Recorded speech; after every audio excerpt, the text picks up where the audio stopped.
tal, amigos? Buenas noches, bienvenidos como siempre a En Portada. Verónica, ¿qué tal? ¿Cómo estás, Mari? Bien. Muy buenas noches. Bueno, vamos rápidamente a empezar con el programa y con una noticia terrible que ha conmocionado, por supuesto, a toda la ciudadanía, y es el caso de esta niña de 2 años de edad que falleció, al parecer, en manos de su propia niñera, otra menor, una adolescente de 16 años. Bueno, eso es lo que la propia madre está denunciando. Es un caso que todavía tiene que investigarse, pero aparentemente la niñera le propinó una serie de golpes. Contra la pared, ¿no? Además ha estado 4 días en coma, y luego de esos 4 días es que ella ha fallecido. Tenemos un enlace telefónico con Rosario Zazieta, abogada especialista en familia, para conversar sobre este tema. ¿Cómo está, doctora Zazieta? Buenas noches. Muy buenas noches, Mario. ¿Cómo está, Verónica? ¿Qué tal? Bueno, acá un poco contrariada con esta información, no solamente por el fallecimiento de la pequeña, ¿no es cierto?, que ya es un momento doloroso, sino porque es un caso particular. Se trata de una niñera que también era una adolescente, entonces no va a tener sanción, obviamente, y vemos también ahí que hay cierta responsabilidad por parte de las familias, tanto de la adolescente como de la niña, ¿no? Bueno, yo creo que más que establecer responsabilidades, tenemos que entender que estos temas van ocupando el quehacer diario, por lo menos en una metropolitana en el Perú completo. Esta menor que no ha cometido un delito según la ley, sino que es una adolescente infractora, deberá ser ubicada y puesta a disposición inmediatamente al fiscal de familia. Esto no lo ve el fiscal penal, sino el fiscal de familia. Entonces, porque cualquier menor debe ser detenido en flagrancia o por mandato judicial. Entonces el fiscal tiene que tener la presencia de los padres o los responsables o su abogado para tomarle la declaración a este adolescente. Adolescente que tendrá que iniciarse una apertura de un proceso ante el juez de familia.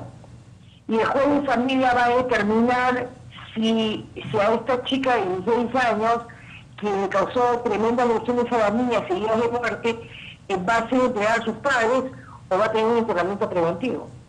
Pero todavía tiene que demostrarse que ha sido ella, porque ella, digamos, la madre de la menor dice que en un primer momento la niñera confesó efectivamente haber golpeado a la niña, pero después lo ha negado, ¿no? Claro, el juez tiene que determinar la condición de la menor. Para ello puede determinar el internamiento preventivo motivado si es que existen suficientes elementos que involucren a esta menor de 16 años como autora o partícipe de este acto. Si es que existe, por ejemplo, riesgo de fuga, y entiendo que esta chica no está viva, o temor de que se destruyan las pruebas. Entonces, este proceso nos pone a nosotros a pensar si es una chica de 16 años o un menor de 16 años que en el supuesto caso que haya cometido esta infracción por ser menor de edad, pero si hubiera sido hecho por un mayor de edad sería un asesinato, unas lesiones seguidas de muerte en contra de una menor de 2 años. Si este delito en mayores, tenemos que preguntarnos sobre si los menores siguen siendo considerados como imputables para este tipo de delitos. Porque al final se le va a dar una medida socioeducativa, no se le va a dar una sentencia. Y va a estar internada se le puede dar una medida de privación de libertad, pero con una pena máxima de 6 años, una privación de libertad máxima de 10 años en un centro especializado para adolescentes. Entonces, por ahí va el asunto. Entender que los menores que hacen este tipo de actos no son considerados autores de delitos, que no son delitos, que son infractores, que esto lo ve con mi familia, y que son internados para su reeducación. Ese es un poco por abordar el tema. Y para los legisladores les queda en el tintero el hecho de ver si es que estamos ante la posibilidad de que para ciertos delitos, como por ejemplo matar a policías mayores de 16 años, entre 16 y 18, estaríamos quitándoles el hecho de ser inimputables. Yo creo que para ciertos delitos, sí, los menores de 18 y mayores de 16 deberían de tener una responsabilidad penal. Muy bien. Muchas gracias. Gracias a la doctora. Gracias, doctora. Buenas noches. Vamos ahora con nuestros titulares. El presidente Humala afirma que la nota diplomática que el gobierno de Chile envió ayer no satisface la demanda peruana de investigación y sanción a los actos de espionaje.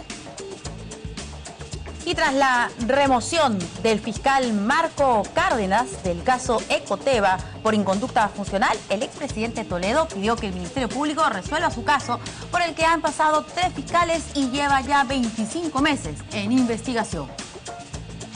El Club Cienciano fue sancionado con el pago de 10 UITs de multa luego de que insultos racistas proferidos desde su tribuna obligasen al delantero panameño del Juan Aurich, Luis Tejada, a retirarse de la cancha.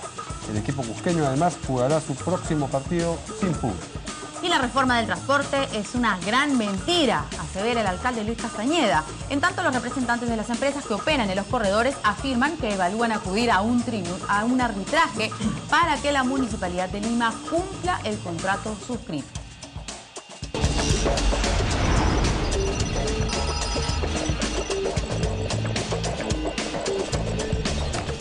Bien, nuestros invitados de esta noche, 2 congresistas, Omar Chejade de la bancada de Gana Perú. ¿Cómo está, congresista? Y también el congresista de la bancada de Acción Popular Frente Amplio, Víctor Andrés García Belaúnde. ¿Qué tal? Buenas noches a Omar también. Bien, eso me parece cuando se dan la paz en la iglesia. No está criticando, solamente estoy observando las circunstancias. Bien, lo que no es muy pacífico es el tenor de las declaraciones de hoy del presidente a propósito de la nota diplomática que el gobierno de Chile envió ayer con relación a la protesta peruana sobre el espionaje, ¿no? Ayer lo informamos, conversamos con el canciller, fue sumamente cauteloso, el canciller no quería dar mucho detalle, pero hoy en la prensa chilena trascendió cuál habría sido esta respuesta, que era lo que más o menos todos presumíamos, ¿no? Que el gobierno chileno como tal niega que haya habido algún tipo de espionaje, pero que igual se van a realizar las investigaciones que ameriten. Y esto fue lo que dijo el presidente Humala. Bueno, estamos haciendo el análisis, estoy esperando que la Cancillería hoy día me presente conversemos sobre este tema con mayor detenimiento, pero puedo señalarle, puedo adelantarle que la respuesta del gobierno de Chile no satisface, ¿no?, la demanda peruana y que nosotros vamos a evaluar en estos días, vamos a evaluar una respuesta enérgica a esta situación que se está viviendo. Pero ya, ¿qué más van a analizar? Dice, vamos a continuar analizando si ya adelantó la conclusión, es que no es satisfactoria la respuesta. A ver, primero el presidente de la República convocó hace un par de semanas, 10 días, a los expresidentes de la República como corresponde y también a líderes de todas las bancadas, de los partidos políticos, fundamentalmente los más importantes. Creo que eso hace un jefe de Estado cumpliendo con su deber. Y ellos, de alguna manera, resolvieron que esa debía ser la posición peruana, que no nos divide, nos une, al margen de los problemas que pueden haberse ocasionado con un país hermano, vecino, limítrofe, como lo es Chile. Eso en primer lugar. En segundo lugar, el presidente de la República está mostrando una actitud firme y enérgica ante la violación de nuestra soberanía, ante un espionaje absolutamente inaceptable. Sin embargo, creemos que por las vías diplomáticas y por los procedimientos diplomáticos esto se debería resolver, porque no nos hace bien una relación con Chile que ya está prácticamente zanjada. Tenemos un tratado de libre comercio con Chile, además tenemos la Alianza del Pacífico con Chile y una serie de bloques que nos favorecen junto con otros países del bloque sudamericano. Lo lamentable, Verónica, Mario, no sé si Víctor Andrés va a coincidir conmigo, es que históricamente Chile, ¿no es cierto?, fundamentalmente en los últimos, sobre todo, fundamentalmente en los últimos 30, 40 años, desde el golpe de Estado de Pinochet hacia ahí, al presidente constitucional Salvador Allende, hacia adelante, ha mostrado siempre demasiada influencia en el poder civil. Probablemente Chile, en Latinoamérica, sea el país donde las Fuerzas Armadas tienen un poder decisorio en el poder civil, en el poder constitucional, lo que no sucede felizmente en otras democracias de las latitudes latinoamericanas. ¿Y eso qué quiere decir? No, quiere decir de que yo creo que Chile debería de alguna manera, ese es un tema de ellos, ¿no?, repensar un poco sus relaciones con las Fuerzas Armadas, ¿no es cierto? Porque quiere decir de que las Fuerzas Armadas, yo me niego a pensar que en esto esté implicado el gobierno de la señora Bachelet. O sea, ¿usted sí cree en la respuesta de Chile porque el presidente no? No, yo no creo en la respuesta de Chile. Entonces, yo estoy de acuerdo con lo que ha dicho el presidente Ollanta. Lo que estoy diciendo es que lamentablemente, de manera histórica, las Fuerzas Armadas chilenas y su inteligencia tienen mucho poder, mucha fuerza en el poder civil, en el poder constitucional. Ese es un problema que Chile lo viene arrastrando hace 30 o 40 años.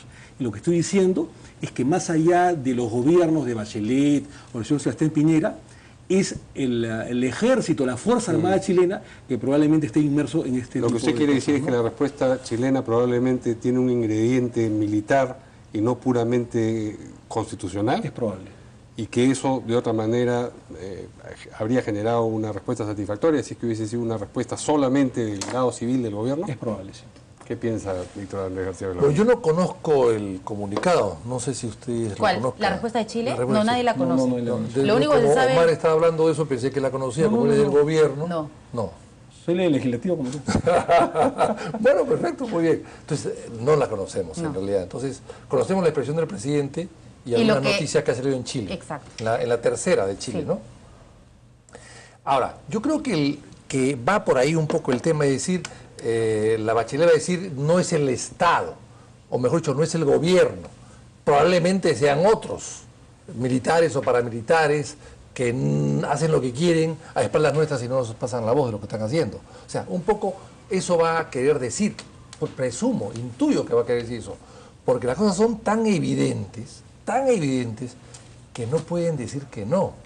Entonces van a poder decir, sí, Chile no hace esto, no lo permite, no lo fomenta. Sí, pues, pero hay alguien que sí lo hace, sí lo permite y sí lo fomenta dentro de su propio gobierno o de su propio Estado.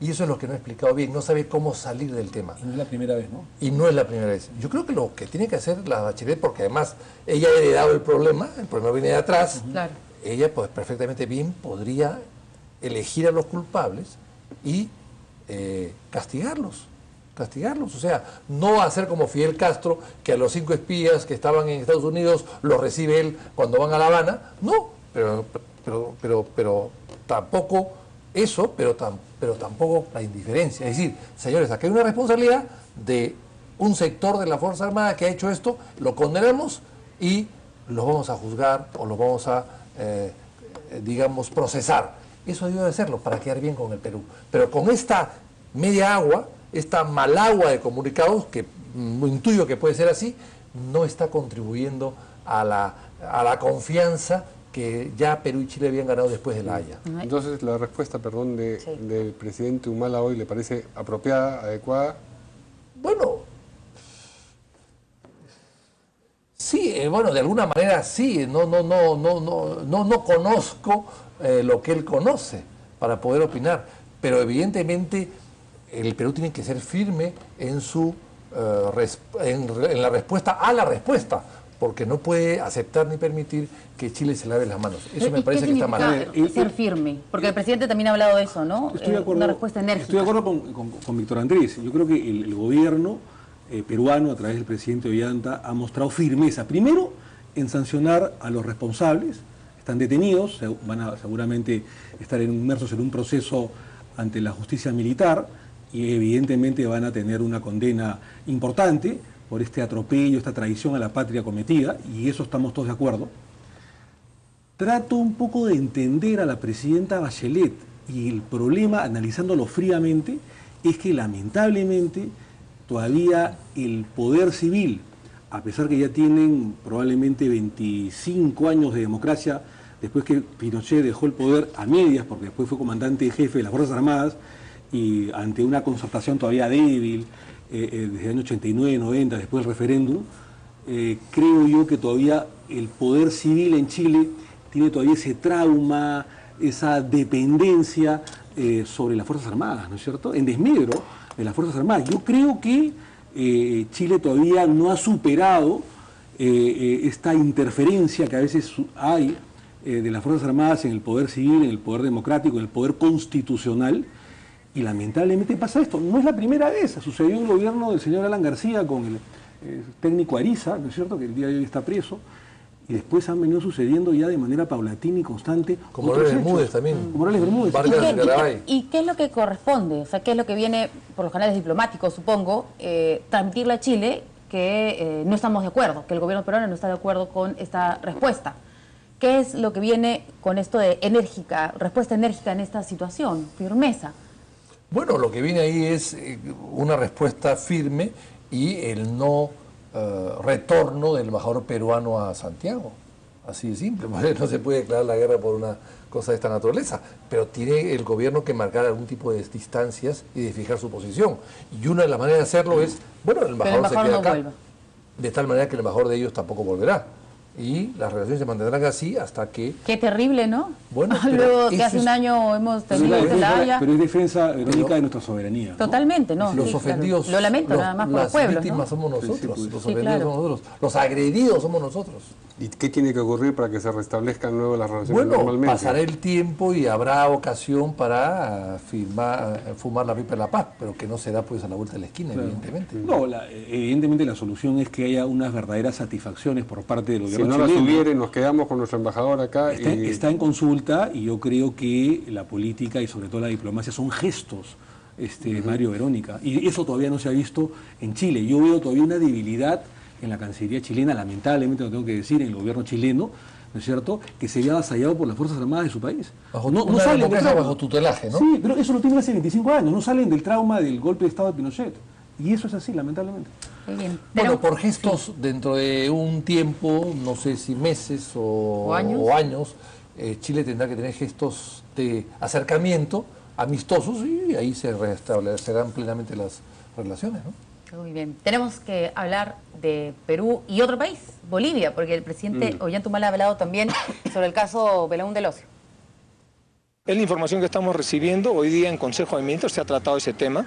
He dispuesto inmediatamente que una reunión que la presida nuestra primera Ana Jara con el ministro de Justicia y el ministro de Relaciones Exteriores, más algunos otros exministros que han trabajado este tema, porque no podemos nosotros dejar de defender con firmeza, con transparencia, los intereses nacionales y que toda persona que está siendo solicitada por el juez se presente ante la justicia. No podemos nosotros evadir esta situación. Porque bueno, lo que se estaba diciendo es que el señor Belaúnde Locio iba a salir en libertad, y que esa es la información que el presidente también había recibido, y bueno, supongo yo que esa reunión se estará dando o se dará mañana pronto. No sé si de repente el congresista Chejá tiene alguna información. Lo que pasa es que es una posibilidad latente, sin duda alguna. Lo que pasa es que ante un pedido de extradición tramitado por el Estado peruano, procesado ante el Poder Judicial peruano, hubo una resolución que lamentablemente no nos ha gustado, ha causado daño, que es la improcedencia del recurso extradicional ante la Corte Suprema peruana. Una Sala Suprema peruana lo ha denegado, y eso evidentemente causa rebote, daño jurídico, legal, hablando del tema estrictamente legal, ante el proceso que está llevando el señor Belaúnde Locio en Bolivia, ¿no? Entonces creo que no puede considerarse como apartamentos estancos, independientes, lo que sucede en la justicia peruana con lo que sucede en la justicia boliviana. Yo me acuerdo que cuando tramitamos la extradición del señor Fujimori, es un caso distinto, eso es cierto, de Chile al Perú, hubo una colaboración importante, como debía ser, porque además era un tema legal, de la justicia peruana, de los estamentos peruanos, del Poder Judicial peruano, de la Suprema Corte peruana, de la Fiscalía Suprema peruana. O sea, ¿qué quiere decir que la Corte Suprema acá no ha colaborado? Había una sala que ha votado por la denegatoria, la improcedencia Pero ha de ese votado, recurso, ¿no? pero ha declarado improcedente ese recurso que porque son locos, se les ocurrió, o porque no hubo un sustento adecuado. Yo creo que un sustento Porque a propósito adecuado. han hecho esto, no sé. Yo creo que un sustento adecuado. No quiero criticar a los magistrados de la Corte Suprema peruana, Pero tampoco a los procuradores. pero evidentemente esto ha generado un rebote en los estamentos legales de Bolivia, ¿no? ¿Qué dice? Sí, yo coincido totalmente. Si la Corte Suprema no, digamos, acepta ni tramita una extradición por cualquier motivo, ¿qué va a hacer Bolivia? Bolivia no va a ser más papista que el Papa, es evidente, ¿no? Ahora, el tema, aquí lo hemos conversado varias veces en esta mesa, el tema es Bolivia. Bolivia tiene la sartén por el mango. Ellos deciden qué hacer. Entonces, simplemente hay que esperar la buena voluntad de Evo Morales, y ellos decidirán qué hacer. Pero yo creo que el señor Velarón del Ocio buscó Bolivia es porque sabía que podía tener receptividad adecuada para su problema, ¿no? Muy bien. Vamos a una primera pausa y regresamos un momento.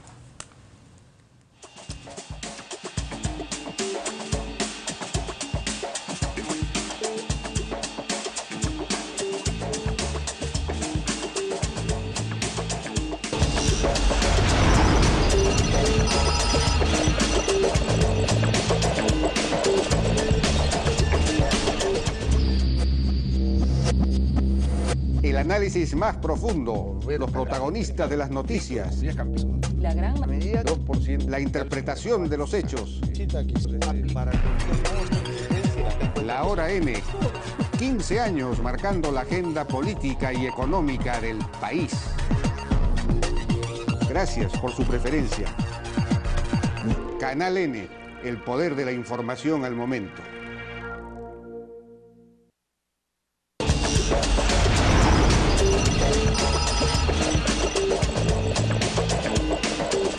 Bueno, y hasta ahora nos vamos al Congreso de la República. Ahí está nuestra compañera Angélica Valdés. Angélica, ¿qué tal? ¿Cómo están? Muy buenas noches. Acaba de bajar la presidenta del Congreso a su escaño para sustentar los detalles de este proyecto de ley que habla sobre causales que limitan la patria potestad por la comisión de delito de feminicidio.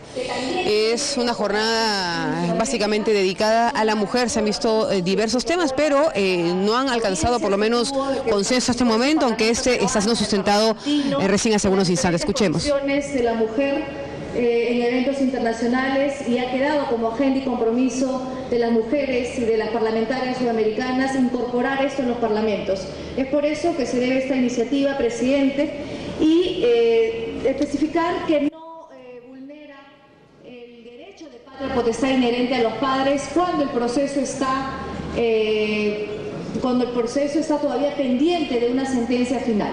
Pero ya cuando se tiene sentencia final, no tendría el condenado el derecho de patria potestad. En caso dure el proceso, queda ese derecho suspendido. Por tanto, no viola un derecho inherente a los padres de familia, pero sí prevé que una persona sancionada por el delito de feminicidio tenga, esa voluntad de tener a los pequeños en cuidado, puesto que es una persona que ha cometido un delito. Se ha matado a la madre de los niños y es imposible, por todos los puntos de vista que se puedan ver, que esta persona condenada por feminicidio, después de haber asesinado a la madre de sus propios hijos, tenga la patria potestad.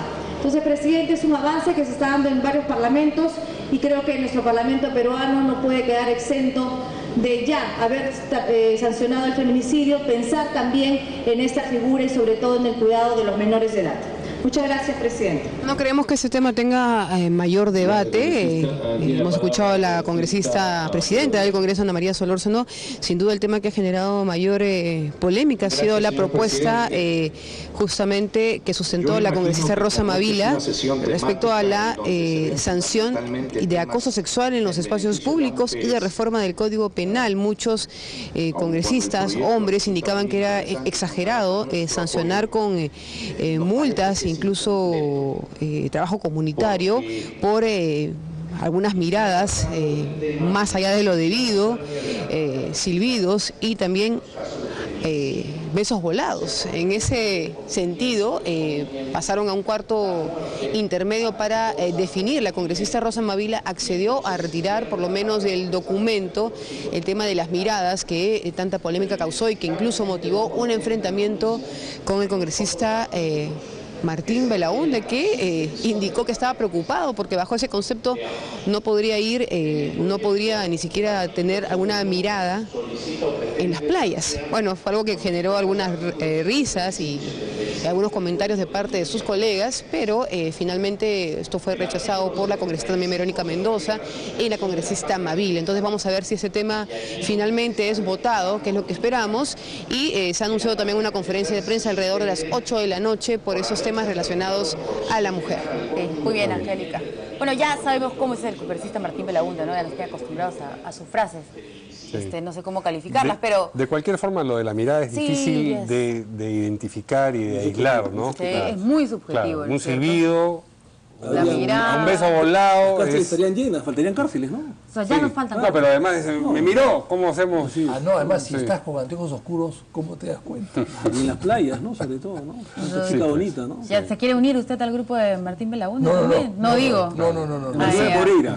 Moreira, sí, claro. Y el silbido también puede decir, no estaba silbando allá, estaba silbando a otro, digamos, es de difícil precisión si no hay una materialización física, claro. Es complicado ver la mirada, un piropo, un guiño, ¿no? Sí, claro. Sí, pues. Hay que defenderse solita nomás. No, pero no hacerle caso. Es que es horrible. No, puede ser muy ofensivo. Es horrible. Pero está dentro de la injuria, ¿no? Totalmente. Si hay una grosería y es injuria, ya pertenece a la esfera de otro tipo penal. Incomoda. O sea, puedes tener el peor día de tu vida, ¿no? Te has peleado en tu trabajo, te ha ido mal, estás con tu mamá enferma, no sé, y de pronto viene uno de estos estúpidos. Entonces, ¿qué haces? Solamente que te da... Ya es como... Pero no para que tenga 3 años de cárcel, ¿no? Es verdad, cosa, ¿no? Es verdad, es demasiado. Entonces, por eso que andar con paralizers, no sé. Algo habrá que hacer.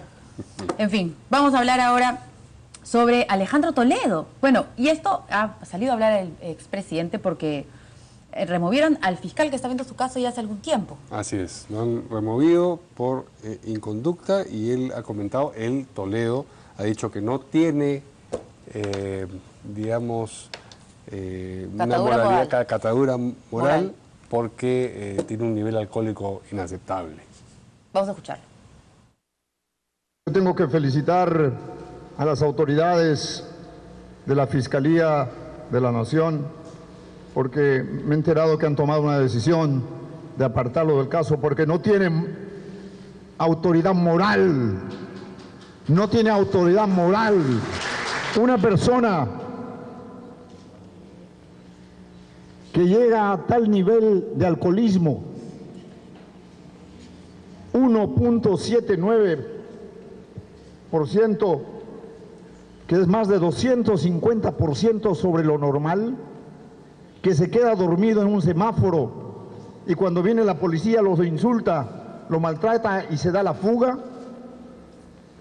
no tiene autoridad moral para ser fiscal o para emitir una opinión sobre nuestro caso. Ahora entiendo, entonces, por qué tengo esa vocación de la democracia, del respeto al Estado de Derecho. Lo hago en el mundo y llego aquí y ya tengo 25 meses, ahora no sé cuánto tiempo va a demorar. Decidan, por favor, ya tienen todos los elementos. Acá está la carta, ya lo tradujo oficialmente el Ministerio Público, finalmente, después de 25 meses. Decidan, pero no me van a parar, no va a parar a Perú posible de ser candidato en el año 2016. Ahora, si el nivel de alcohol retira autoridad moral para alguien que ejerce labores de fiscal, me imagino que retira la autoridad moral para ejercer otro tipo de funciones de la misma forma. Y además debería ser para que se suprima en general la actividad de esa persona. Entiendo que a este fiscal sencillamente lo han cambiado. Lo han removido. Claro, lo han pasado a la tercera fiscalía, no sé, y no es que le han dicho en mérito, digamos, a lo que has hecho, dejas de cumplir esa función, ¿no? Porque si lo hizo mal allí, lo hará mal en otro lugar también. ¿Qué dicen? A ver, nuestros Yo creo que está muy bien removido el fiscal y debería ser inclusive sacado, destituido. O sea, las personas que se dedican a la justicia, a la administración de justicia, deben ser personas ejemplares, de conductas ejemplares, e inmaculadas inclusive. Y que un fiscal con ese grado de alcohol se enfrente a la policía, se fugue, huya, le toque, vayan a buscarlo a su casa, lo han sacado de su casa después. O sea, no da garantías, es evidente. Y es un delito, además, manejar. Y además es un delito. O sea, eres un delincuente que persigue el delito. O sea, un hombre que persigue el delito en nombre del Estado comete los mismos delitos, ¿no?, por los cuales él o sus colegas están ejerciendo su profesión. Realmente es totalmente cuestionable en él o en cualquier persona que esté dedicado al Ministerio Público o al juzgamiento de personas. Pero es reprobable en el lugar donde estaba y también en la tercera Fiscalía Provincial Penal de Lima, que es a donde ha sido removido ahora. O sea, no se entiende por qué, si esa es la razón, por supuesto que sí, lo sacan del lugar X y lo ponen en el Y cuando el problema es el mismo. Deben mandarlo a Alcohólicos Anónimos. A ver, fiscal de Alcohólicos Anónimos y ahí que vea cómo se restablece, reincorpora, sana de sus males, porque beber tanto, ese hombre se ha bebido un bar completo. O sea, me parece que el Ministerio Público tiene que conservar la idoneidad y la ejemplaridad en las personas que se dedican a procesar justicia, a administrar justicia, en nombre del Estado peruano. A ver, yo tengo una data adicional, ¿no? Yo creo que el señor Cárdenas ya sabía de alguna manera lo que se le venía, por varias razones. Una, por un tema jurídico, más allá de lo que estamos comentando, lo que ha comentado bien Víctor Andrés, en el sentido que ya hace 3 semanas, un mes aproximadamente, el Consejo Nacional de la Magistratura había nombrado, designado a 2 o 3 fiscales provinciales que iban a ocupar la plaza del señor Marco Cárdenas en la Fiscalía de Lavado de Activos, ¿no es cierto?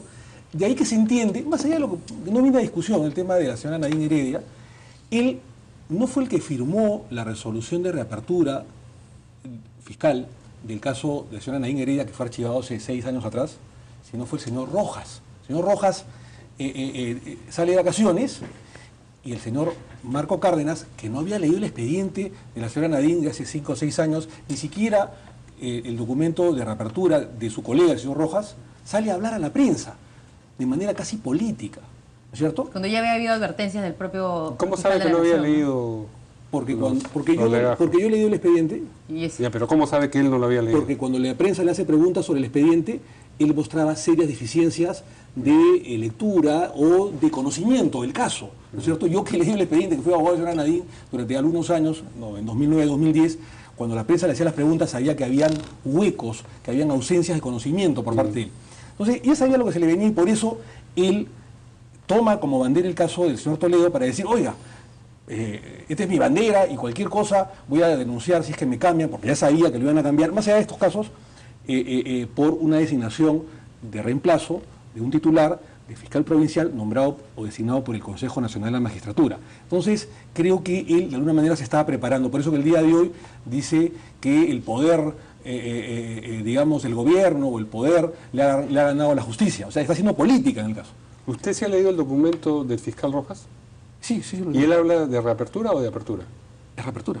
No, yo digo, ¿el documento dice reapertura o dice que está abriendo un nuevo caso? Obviamente dice apertura, pero quienes conocemos el caso, es una reapertura. Pero como usted iba a la precisión de haber leído o no haber leído, me llamaba la atención que citara en otros términos. Dice apertura, pero nosotros sabemos que como se vulnera la cosa decidida, es un derecho fundamental, en todo caso es una reapertura en la práctica. Pero bueno, en fin.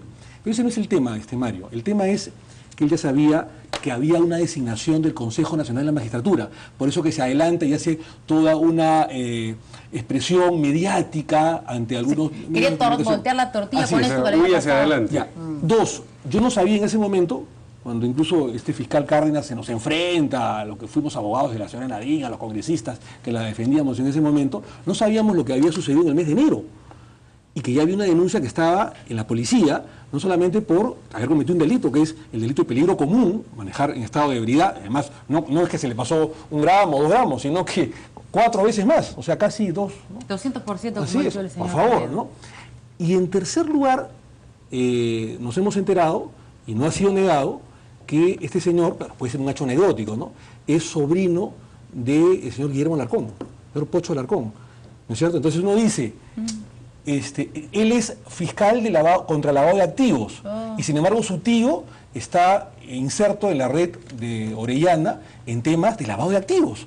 Entonces uno dice, ¿qué está pasando, no? Entonces, creo yo que en todo caso las autoridades fiscales deben señalar, no sé si lo han hecho en estos últimos minutos, no lo sé, por qué ha sido la remoción del señor fiscal Marco Cárdenas. Si ha sido por esas inconductas de haber manejado en estado de ebriedad, por haber huido la policía, por haber obstruido la administración de justicia, o si ha sido porque ya el Consejo Nacional de la Magistratura había nombrado o designado a 2 fiscales o 3 fiscales, y uno de ellos iba a ser un reemplazo de Cárdenas.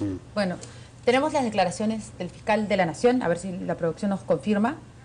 Pablo Sánchez, vamos a escucharlo. El día de ayer, porque la noticia salió el día domingo, donde se hizo público un hecho en donde el fiscal Cárdenas había estado conduciendo en estado de ebriedad. Verifiqué que se le había abierto proceso disciplinario en el órgano de control interno, él ha admitido los cargos. Yo no puedo permitir que un fiscal que ve casos importantes se conduzca de esa manera. Eso daña la imagen de la institución. O sea, no se debe a otro caso, solamente a eso.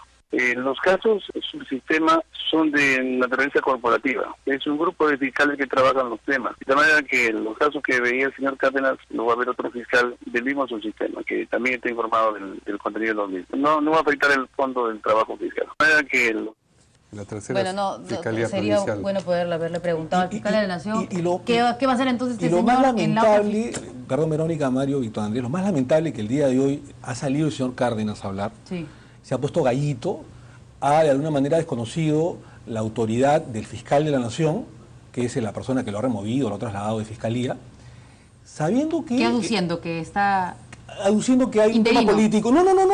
Aduciendo temas políticos, que ha habido una intromisión política por parte del gobierno, por el poder político, que ha vencido a la administración de justicia, que es raro, que es sospechoso, a sabiendas que todos sabemos que el fiscal de la Nación, el señor Pablo Sánchez Velarde, es una persona honorable, es una persona honesta, una persona transparente, con un currículum importante. Entonces, creo yo que eso no le hace muy bien al currículum del señor Cárdenas, ¿no? Ahora, el fiscal de la Nación ha actuado bien, creo que sus declaraciones son muy impecables. Le hace daño a la institución, y él defiende a su institución, me parece que ha actuado bien. El fiscal, más bien Cárdenas, me parece que ha estado con una respuesta bien desafortunada, echándole la culpa a todo el mundo, diciendo que Toledo tampoco puede tener autoridad moral por estar ahí. Eso ha sido hace tantos años. y tampoco puede... No son expresiones de un fiscal, pues, ¿no? No puede. Y que tampoco tiene autoridad moral porque toma igual que él. Casi es lo que ha dicho. Es una competencia. Entonces, eso es inaceptable, un fiscal. Bueno, el alcohol a veces distorsiona. Yo creo que con esas declaraciones son tan malas como el propio hecho de... Pero lo que nos preocupa es a dónde este señor... ¿Pero qué va a suceder? En la tercera fiscalía provincial penal de Verónica, pero ¿qué va a suceder con el señor Cárdenas? Porque ha cometido un delito. Sí, entonces este es un tema que no es un tema baladí, no es un asunto baladí, se ha cometido un delito que es peligro común, delito de peligro común, es manejar en estado de ebriedad, que tiene pena de cárcel, y que va a ser este señor que además ha violentado a la administración de justicia, ¿no es cierto? Que es otro delito, que tiene una pena, me parece, entre 3 a 6 años. Entonces, yo creo que no solamente es un tema de removerlo, es un tema que las autoridades judiciales hagan lo suyo, ¿no? Claro. Sí. Bueno, de repente vamos a saber un poco más sobre esto más adelante. Tenemos que ir a otro tema. Vamos a la pausa.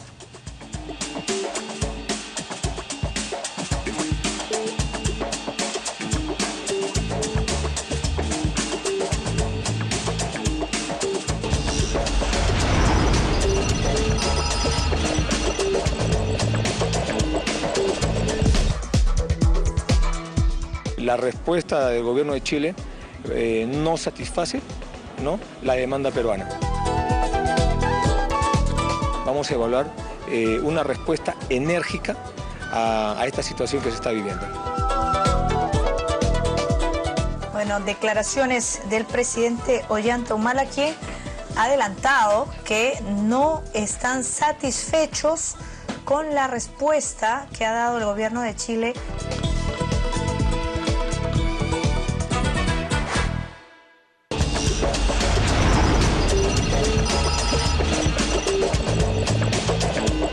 Muy bien, Continuamos aquí en Portada y la noticia ahora tiene el matiz deportivo en principio, pero en realidad es de otra naturaleza. El Club Cienciano ha sido sancionado con el pago de 10 UITs de multa a raíz de los insultos racistas que provinieron de su tribuna, es decir, de sus barristas, contra el jugador del Juan Aurich, el delantero panameño, Luis Tejada, que se tuvo que retirar de la cancha, ¿no es cierto?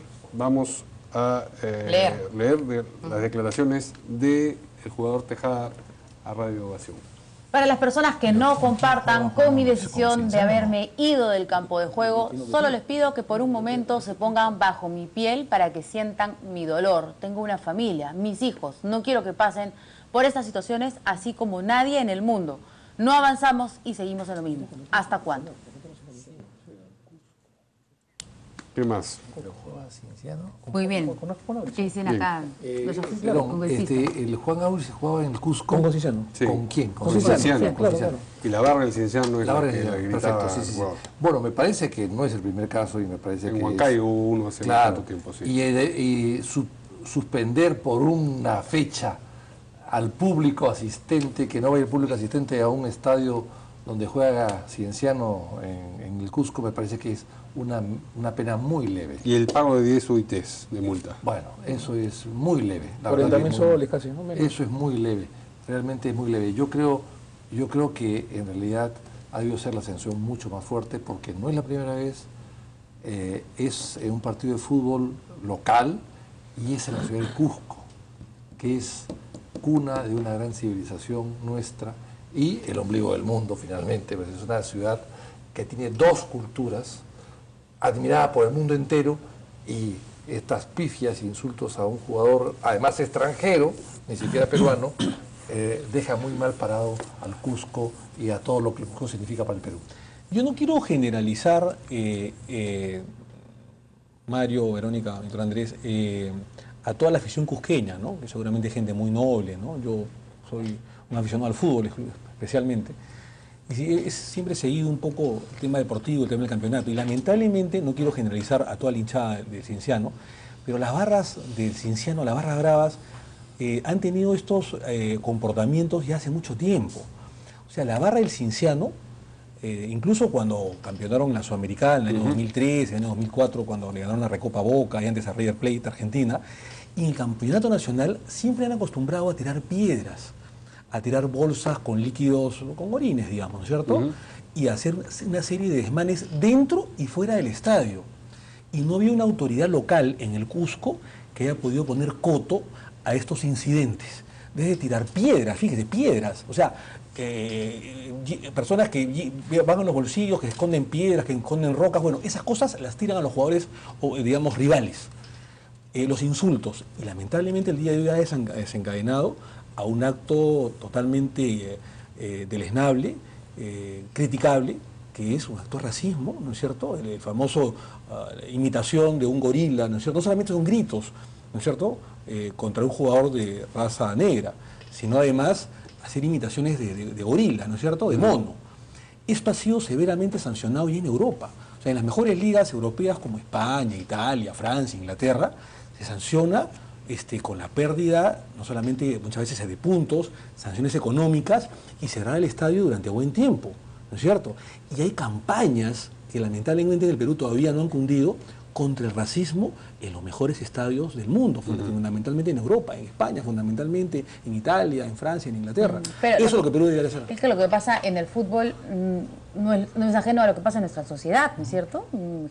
Y en Europa es lo mismo, Pero lo ¿no? coincidente, Verónica, es que en el Cusco, ya hace 15 o 20 años, hay desmanes de las barras bravas contra los actores deportivos, que son los jugadores de fútbol. Y esto, lamentablemente, la autoridad cusqueña no ha podido poner coto.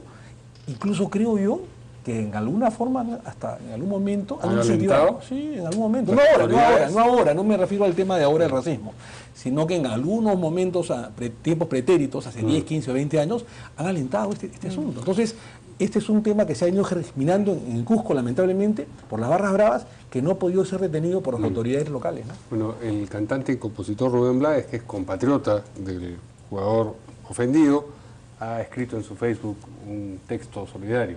Le mando un abrazo, solidaridad y mi apoyo a mi paisano Luis Tejada y le pido a toda la fanaticada que tengo en el Perú que nos permitan que la rivalidad deportiva no permitan que la rivalidad deportiva degenere en insultos racistas. No es correcto denigrar con insultos de ese tipo a un jugador noble como Tejada que simplemente está haciendo su trabajo. El Perú que conozco es el que me ha demostrado siempre inteligencia, apoyo y respeto. No permitan que una minoría errada defina internacionalmente de manera negativa al gran pueblo que es Perú. En el próximo partido de Luis Tejada, denle un aplauso de pie y háganlo sentirse como me siento cada vez que visito al Perú, como en mi propia casa. Con afecto, Rubén Blades. Y Luis Tejada, para los que no saben mucho de repente de fútbol, no tienen por qué tampoco saber, es un personaje en Panamá, es delantero de la selección panameña de fútbol, y es el goleador de la selección panameña de fútbol, en un país que no se ha caracterizado necesariamente por tener riqueza futbolística o riqueza deportiva, por lo menos en el tema del fútbol, digamos, y él es un goleador de la selección panameña. Entonces, ha jugado contra el Perú, además. Sí, claro, y en partidos amistosos, ¿no? Y creo yo que completamente de acuerdo con Rubén Blades, ¿no? Yo creo que el alcalde de Cusco, Carlos Moscoso, que es un hombre inteligente y culto, debería dar algún tipo de explicaciones, ¿no? Y pedir la disculpa del caso en nombre de la ciudad y, lamentablemente, desoyendo un poco las voces absurdas y salvajes de, por suerte, una pequeña, sí, claro, muy pequeña minoría, ¿no? Claro. No sé si tan pequeña. No lo sé. Justo en las redes sociales está circulando, a raíz de esto, del racismo que hemos visto aquí en las canchas, queríamos incluir este otro caso que está siendo difundido por El Comercio, creo, ¿no es cierto? Y está relacionado a un policía, ¿no es cierto?, que está agredido verbalmente por un joven. Por una joven. Por una joven, vamos a escucharlo.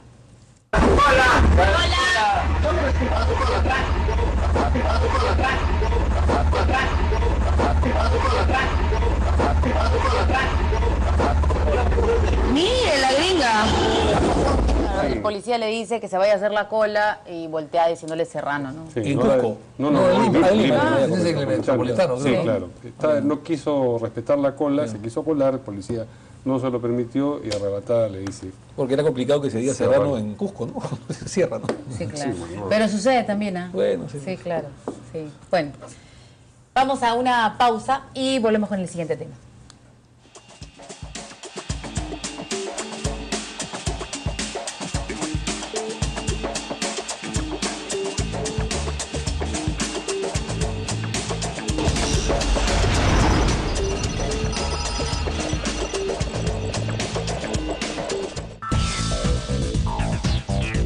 La productividad es lo que más importa y la innovación es fundamental para la productividad. Tenemos el fenómeno de que todavía la juventud prefiere escoger una carrera universitaria en contra de una técnica cuando la educación técnica es la que más se requiere en el país. La relación no puede ser solamente comunidad-empresa. Tiene que estar el Estado también asumiendo compromisos, también dando testimonio, también verificando. ¿Ha sentido apoyo por parte del gobierno en estos 4 años? Quisiéramos más apoyo del gobierno en ese sentido.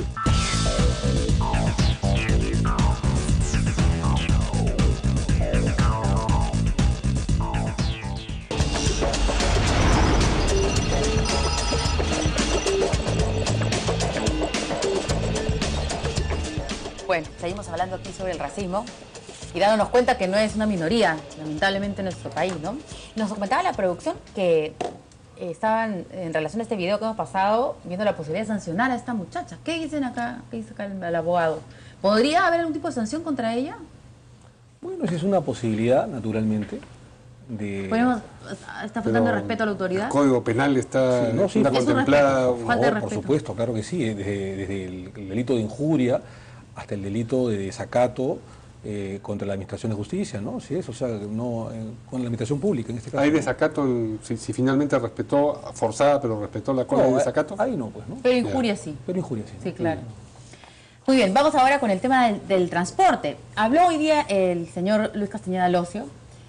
Ayer se estaba reclamando, ¿no es cierto?, la presencia del alcalde de Lima, porque fue la señora Patricia Juárez la encargada de responder sobre este tema del transporte. Y hoy salió en diferentes medios de comunicación y dijo que la reforma del transporte es una gran mentira. En tanto, los representantes de las empresas que operan en los corredores, que son los que están un poco preocupados sobre cuál va a ser su futuro, van a evaluar acudir a un arbitraje para que la municipalidad pueda cumplir con los contratos o en todo caso, supongo yo, pedir algún tipo de indemnización. Vamos a escuchar a Luis Castañeda Locio. Pero es que se respetan. Pero el respetar los contratos supone dos partes. Si yo tengo un contrato con usted, usted respeta el contrato y yo respeto el contrato. Y la única preocupación mía, la única, es la ciudadanía, es la gente. No se preocupen Carlos ni Carla. No van a haber combis donde no deben haber. Pero sí hay que contemplar algo, que ellas sí son necesarias en determinadas zonas que se están determinando, en determinadas vías, que no puede entrar un bus de 12 metros, etcétera, y todo eso se va a ir arreglando donde puedan ser también el mismo criterio. Yo primero le daría la pregunta cuál es la reforma del transporte. Ustedes díganme cuál es la reforma del transporte. Usted, amigo televidente, dígame cuál es la reforma del transporte. Hombre, eso es una gran mentira, es una gran engañifa. ¿Dónde está la reforma del transporte? ¿Cuál es? ¿Dónde están los patios? ¿Dónde están los paraderos? ¿Dónde están los estudios de demanda? ¿Cuál reforma? Pero ¿quiere una reforma o no quiere una reforma del transporte? Oiga, pero ¿con quién empezó el reordenamiento del transporte, como debe llamarse correctamente? ¿No fuimos nosotros? ¿Quién hizo los primeros estudios? ¿Quiénes? Con YAICA, etcétera, en el 2006, 2008, donde se determinan las rutas, donde se determinan los estudios de demanda. ¿Quién hizo el Metropolitano? Por Dios santo, una cosa seria, perfectamente bien hecha y felicitada, se inaugura por primera. Bueno, vamos a conocer una vez también lo que han dicho los representantes de los consorcios a propósito del respeto a los contratos. Por un lado se dice que van a respetar los contratos que han firmado los concesionarios.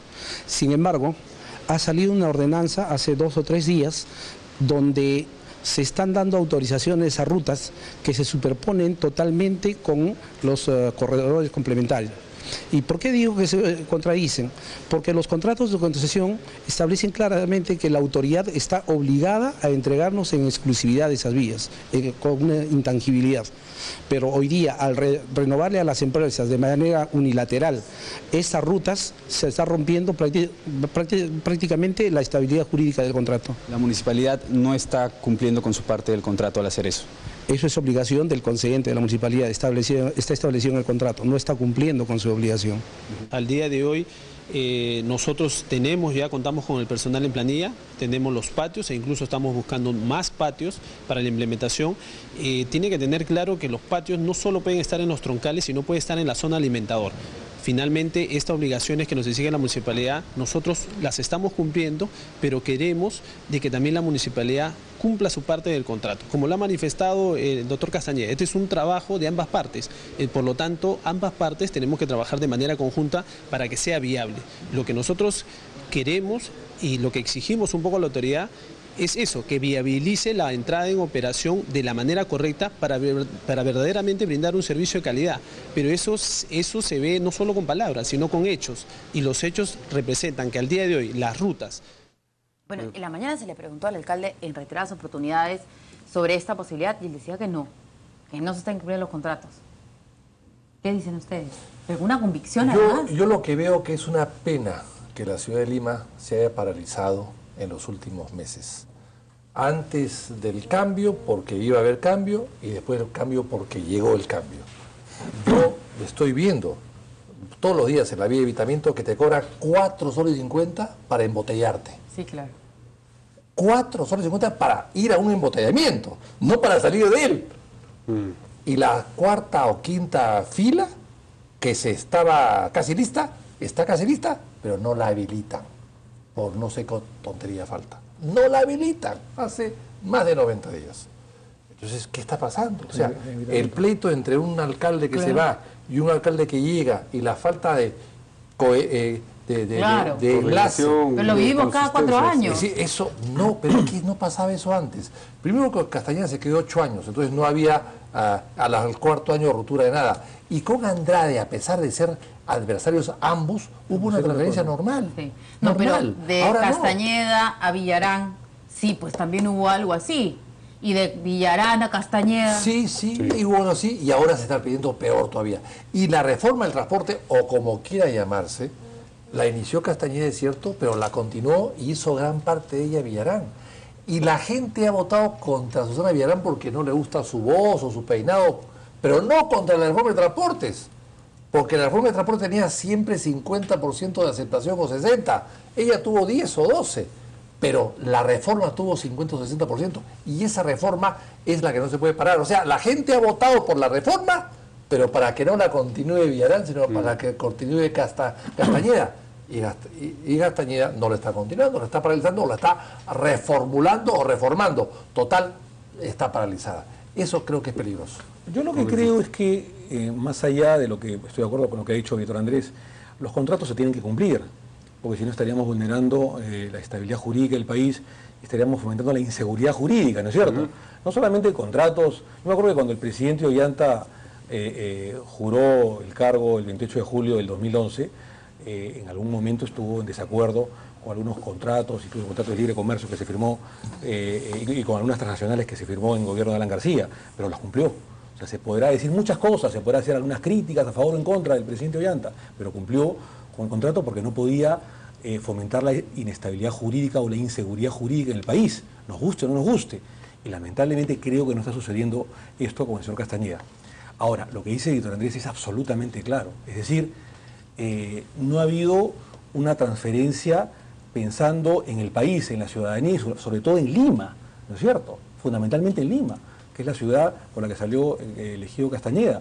Y es cierto, cuando hubo la transferencia entre Andrade y Castañeda, o viceversa, a pesar que hubo una rivalidad política, hubo una transferencia por el bien de la ciudad, digamos, de manera amical, de manera amistosa, y se, digamos, puso en la cola, de alguna manera, los intereses subalternos o los intereses ideológicos. Lamentablemente se ha priorizado, Mario, los intereses ideológicos o la agenda ideológica.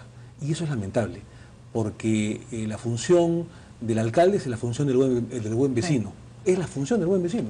Bueno, aquí el ex regidor Pablo Secada, a través del Twitter, dijo que la reforma de transporte empezó con Andrade y con el Banco Mundial, y que Castañeda solo hizo una de las 10 líneas que sí estaban bien diseñadas en su momento. Y bueno, se preguntó, por ejemplo, ¿cuánto ha perdido Lima? Porque no se hizo Lima Bus en su momento, que era esa propuesta de Andrade, y con dimensión varias veces presupuestado por la municipalidad.